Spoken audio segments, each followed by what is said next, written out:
Hi, welcome. We are Group 4, and the subject we will be tackling today is statistics and probability. We will be discussing about normal distribution and normal curve as well as its properties. First, let us find out what normal distribution is. Normal distribution refers to the data we get from a population or sample. Before we talk about normal distribution, let's first know what parameter and statistic is. A parameter is any numerical quantity that describes the data and characterizes a given population or some aspect of it. Statistic, on the other hand, refers to the number that describes the data from a sample. Examples of parameters and statistics are the mean and standard deviation, but they differ in the symbols used. Examples: the symbol x bar is used to represent the sample mean, and the letter S for sample standard deviation, with both being statistics. For population, we use the Greek letter mu to represent the population mean, and the Greek letter sigma to represent the population standard deviation. These are parameters. These symbols are very important when talking about normally distributed samples and populations. Now, let's go back to the meaning of normal distribution. Normal distribution is a special type of bell-shaped density curve, which is why it is sometimes called the bell curve or the normal curve. It describes the tendency for data to cluster around the central value. The central value is the population mean, in which its location can always be found at the middle of the curve. Some data points fall below or above the mean, but most would fall near the mean. The shape of bell curve is affected by different variables like weight, height, and many more. An example of where the bell curve is commonly used are in the test score exam and employee job certification rates, where some fail or are unsatisfied. The other excel or are very much satisfied, but the majority did averagely and pass the test or feel neutral about their job. Now, let's talk about the population mean, mu, and the population standard deviation, sigma. The population mean, mu, describe the position of the normal distribution if the mean is increased. The curve will follow and move towards to the right if the mean is decreased. The curve will follow and move towards left, which happen because the data always cluster around the mean in normally distribution population. The value of the mean determines the position of the normal distribution. On the other hand, the population standard deviation, sigma, show the spread of the normal distribution standard deviation. The lesser distribution spread out. The normal distribution in the density curve and the total area of any density curve must remain equal to 100%.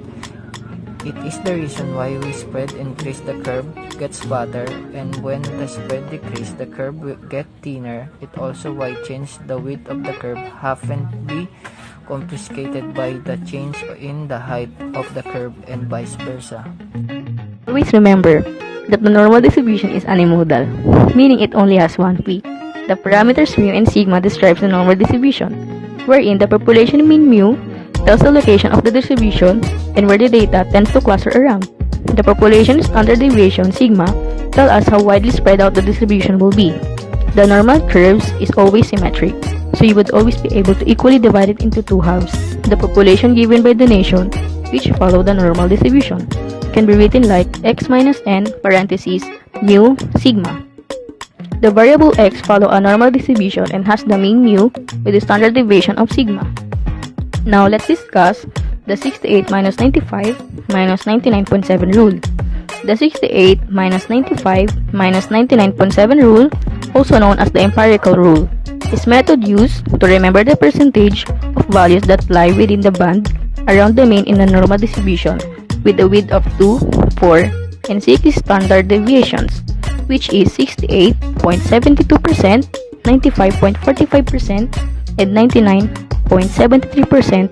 An example of the 68 minus 95 minus 99.7 rule is this.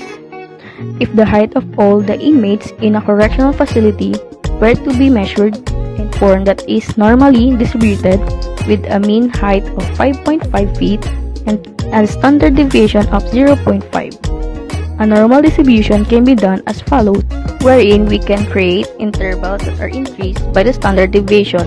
We will have 6, 6.5, and 7 to the right of the mean, and 5, 4.5, and 4 to the left. The rule says that within one standard deviation away from the mean contains a total area, 0.8 or 68%. We can say that 68% of the population are between 5 and 6 feet tall, 95% if we go 2 standard deviations away from the mean having a height between 4.5 and 6.5 feet, and 99.7% within 3 standard deviations away from the mean.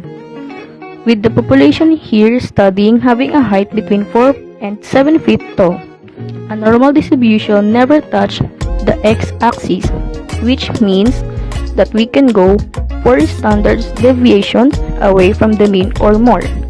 The 68, 95, and 99.7 rule is a great way to approximate the areas of the normal distribution no matter what shape and size. Let us do some examples.